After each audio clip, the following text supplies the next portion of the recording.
Story south Korea के एक city में शुरू होती है जहां ओह जून वू नाम का एक यंग गेमर अपने अपार्टमेंट में अकेला रहता है। उसके पेरेंट्स काम से बाहर गए होते हैं और वो घर पर वीडियो गेम खेलते हुए टाइम पास कर रहा होता है। सुबह का टाइम होता है। जुनवू अपने कंप्यूटर पर ऑनलाइन गेम खेल रहा होता है।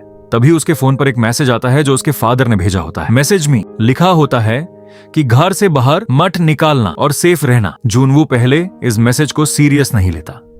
उसे लगता है शायद सिटी में कोई नॉर्मल प्रॉब्लम होगी। लेकिन कुछ देर बाद उसके फोन पर बहुत सारे इमरजेंसी अलर्ट्स आने लगते हैं। टीवी ऑन करने पर न्यूज में बताया जा रहा होता है कि सिटी के अलग अलग एरियाज में लोग अचानक वायलेंट हो रहे हैं और दूसरे लोगों पर अटैक कर रहे हैं। जुनवू बैल्कनी से बाहर देखने जाता है। नीचे रोड पर लोग भागते हुए दिखाई देते हैं। कुछ लोग दूसरों को पकड़कर काट रहे होते हैं। कुछ ही मिनट में पूरा एरिया केओस से भर जाता है। एक आदमी रोड पर गिर जाता है और उस पर दूसरे लोग अटैक कर देते हैं। जुनवू समझ नहीं पाता कि क्या हो रहा है। तभी ईके पुलिस कार स्पीड में रोड पर आती है और लाउड स्पीकर से अनाउंस करती है कि सब लोग अपने घरों में रहें। जुनवू को अब सिचुएशन थोड़ी सीरियस लगने लगती है। कुछ देर बाद उसके अपार्टमेंट बिल्डिंग के अंदर भी शोर सुनाई देने लगता है। कॉरिडोर में लोग चिल्लाने लगते हैं। एक नेबर दरवाजा जोर जोर से नॉक करता है और हेल्प मांगता है। जुनवू डर के मारे डोर नहीं खोलता। डोर के बाहर से आवाज आती है जैसे कोई किसी पर अटैक कर रहा हो। थोड़ी देर में सब कुछ चुप हो जाता है। जुनवू धीरे से डोर के पीप होल से बाहर देखता है। कॉरिडोर में ब्लड पड़ा होता है और एक आदमी फ्लोर पर गिरा हुआ होता है। वो आदमी अचानक हिलता है और खड़ा हो जाता है। उसका बिहेवियर नॉर्मल नहीं होता। अब जुनवू को समझ आ जाता है कि सिचुएशन बहुत डेंजरस है। वो तुरंत अपना डोर लॉक कर देता है और सारे विंडोज बैंड कर देता है। टीवी पर न्यूज और भी डिस्टर्बिंग हो जाती है। रिपोर्टर बता रहे होते हैं कि एक अननोन इन्फेक्शन लोगों को वायलेंट बना रहा है। इंटरनेट पर भी वीडियोज वायरल हो रहे होते हैं जिसमें लोग दूसरों पर अटैक कर रहे हैं। जुनवू सोशल मीडिया चेक करता है। हर जगह लोग हेल्प के मैसेजेस पोस्ट कर रहे होते हैं। सिटी का नेटवर्क धीरे धीरे क्रैश होने लगता है। इलेक्ट्रिसिटी कभी आती है, कभी चली जाती है। जुनवू किचन में जाता है और घर में जितना फूड है वो चेक करता है। कुछ स्नैक्स, नूडल्स और बॉटल्ड वाटर मिलता है। वो डिसाइड करता है कि जब तक सिचुएशन नॉर्मल नहीं होती तब तक वो अपार्टमेंट के अंदर ही रहेगा। नाइट होने लगती है। बाहर रोड पर ज़ॉम्बीज इधर उधर घूम रहे हो। कभी कभी किसी बिल्डिंग से चिल्लाने की आवाज आती है। जुनवू बैल्कनी से देख रहा होता है जब एक आदमी बिल्डिंग से भागकर रोड पर आता है। कुछ ज़ॉम्बीज उसका पीछा करते हैं और उसे पकड़ लेते हैं। जुनवू हेल्पलेस होकर सब देख रहा होता है। उसे अब रियलाइज हो जाता है कि सिटी में फुल ज़ॉम्बी आउटब्रेक हो चुका है। रात भर वो अपार्टमेंट के अंदर छुपा रहता है। नेक्स्ट मॉर्निंग सिचुएशन और भी खराब हो चुकी होती है। रोड पर कोई नॉर्मल इंसान नहीं दिखता। सिर्फ ज़ॉम्बीज इधर उधर भटक रहे होते हैं। जुनवू के फोन पर नेटवर्क ऑलमोस्ट खत्म हो चुका होता है। अब वो पूरी तरह से अकेला फंस चुका है और इसी तरह ज़ॉम्बी अपोकलिप्स के बीच उसकी सर्वाइवल स्टोरी शुरू होती है। जुनवू अपने अपार्टमेंट के अंदर चुपचाप बैठा होता है और बाहर के डरावने शोर को सुन रहा होता है। हर तरफ से अजीब आवाजें आ रही होती हैं। कभी किसी के चिल्लाने की आवाज, कभी ज़ॉम्बीज की भूख भरी चीख। धीरे धीरे वक्त बीतने लगता है और उसके घर का खाना कम होने लगता है। वह नूडल्स और बची हुई चीजों को बहुत संभाल कर यूज करता है। पानी को भी बचा के पीता है। लेकिन उसे समझ आ जाता है कि ये ज्यादा दिन तक नहीं चलेगा। वो अपना फोन चेक करता है लेकिन नेटवर्क ऑलमोस्ट चला गया होता है। इंटरनेट काम नहीं करता, टीवी भी सिग्नल नहीं पकड़ता। अब वो पूरी दुनिया से अलग हो चुका होता है। उसके पास न कोई न्यूज है, न किसी से बात करने का कोई तरीका।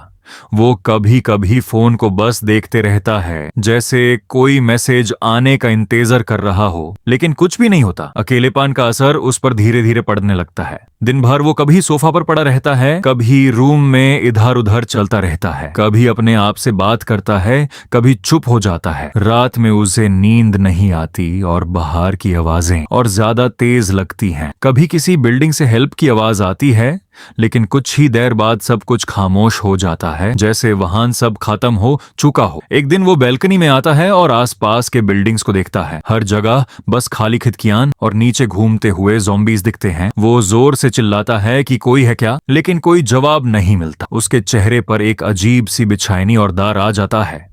उसे लगने लगता है कि शायद वो सच में अकेला रह गया है। वक्त के साथ उसकी हालत और खराब होने लगती है। खाना लगभग खत्म हो चुका होता है और पानी भी बहुत कम बच गया होता है। वो कमजोर महसूस करता है और धीरे धीरे उसकी उम्मीद टूटने लगती है। वो बाथरूम में जाकर मिरर में अपने आप को देखता है। उसका चेहरा थाका हुआ होता है, आंखों के नीचे डार्क सर्कल्स होते हैं और उसकी आंखों में कोई उम्मीद नहीं दिखती। एक रात वो डिसाइड करता है कि अब वो और सरवाइव नहीं कर पाएगा। वो एक रोपे उठाता है और यूज फान के पास ले जाता है। फोन में अपना लास्ट मैसेज रिकॉर्ड करता है और धीरे से बोलता है कि वो अपने पेरेंट्स से प्यार करता है। उसकी आवाज में थकान और हार मान लेने का एहसास होता है। जैसे ही वो रोपे को गाले में डालने वाला होता है, तभी उसकी नजर सामने वाली बिल्डिंग पर पड़ती है। वहां एक हल्की सी लाइट ब्लिंक करती है। वो तुरंत रुक जाता है और बैल्कनी की तरफ दौड़ता है। ध्यान से देखने पर उसे पता चलता है कि एक लड़की सामने वाली बिल्डिंग में खड़ी है और उसे देख रही। जून वू के चेहरे पर तुरंत शॉक और फिर धीरे धीरे होप आ जाता है। इतने दिन बाद उसे कोई और जिंदा इंसान दिखा होता है। लड़की अपने हाथ से सिग्नल करती है और जून वू भी उसे समझने की कोशिश करता है। दोनों दूर होने की वजह से बात नहीं कर पाते, इसलिए वह हाथ के इशारों और लाइट के थ्रू कम्युनिकेट करने लगते हैं। लड़की अपनी रूम की लाइट ऑन और ऑफ करती है और जून वू भी वैसे ही रिप्लाई करता है। धीरे धीरे दोनों एक दूसरे के सिग्नल्स समझने लगते हैं। अब जून वू को लगता है कि वो अकेला नहीं है। उसके अंदर फिर से जीने की उम्मीद जगती है। वो लड़की को देखते हुए थोड़ा कॉन्फिडेंट फील करता है। लड़की का बिहेवियर काफी काल्म होता है, जैसे वो ऑलरेडी इस सिचुएशन में एडजस्ट हो चुकी हो। जून वो उसे देखकर सीखने लगता है कि कैसे सरवाइव किया जाए। दोनों मिलकर सोचने लगते हैं कि कैसे एक दूसरे की मदद की जा सकती है। लड़की एक आइडिया देती है कि वो रोपे का यूज करके एक बिल्डिंग से दूसरी बिल्डिंग तक सामान भेज सकते हैं। जून वो थोड़ा हेजिटेट करता है क्योंकि नीचे ज़ॉम्बीज घूम रहे होते हैं, लेकिन फिर भी वह ट्राई करने के लिए रेडी हो जाता है। दोनों अपने अपने बालकनी से रोप बांधते हैं और एक छोटा सा बैग उसमें लटका देते हैं। धीरे धीरे उस बैग को स्लाइड किया जाता है। बैग बीच में लटक रहा होता है और नीचे ज़ॉम्बीज मूवमेंट फील करके उस जगह जमा होने लगते हैं। टेंशन बढ़ने लगता है। जून वू और लड़की दोनों सांस रोक कर देख रहे होते हैं। अचानक रोप थोड़ी वीक पड़ती है और बग नीचे गिर जाता है। ज़ॉम्बीज तुरंत उस पर टूट पड़ते हैं और सब कुछ खत्म हो जाता है।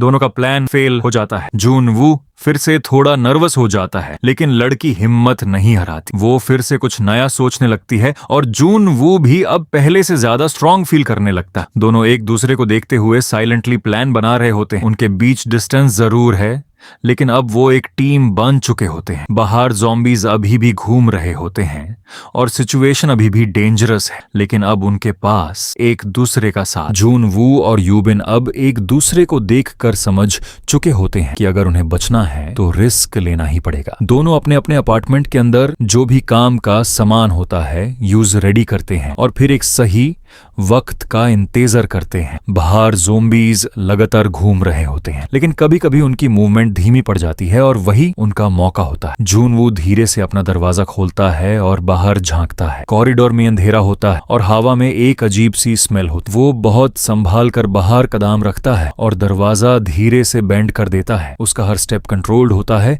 जैसे वो जमीन पर आवाज तक नहीं होने देना चाहता। पार्ट 2 के लिए कमेंट करेगा इस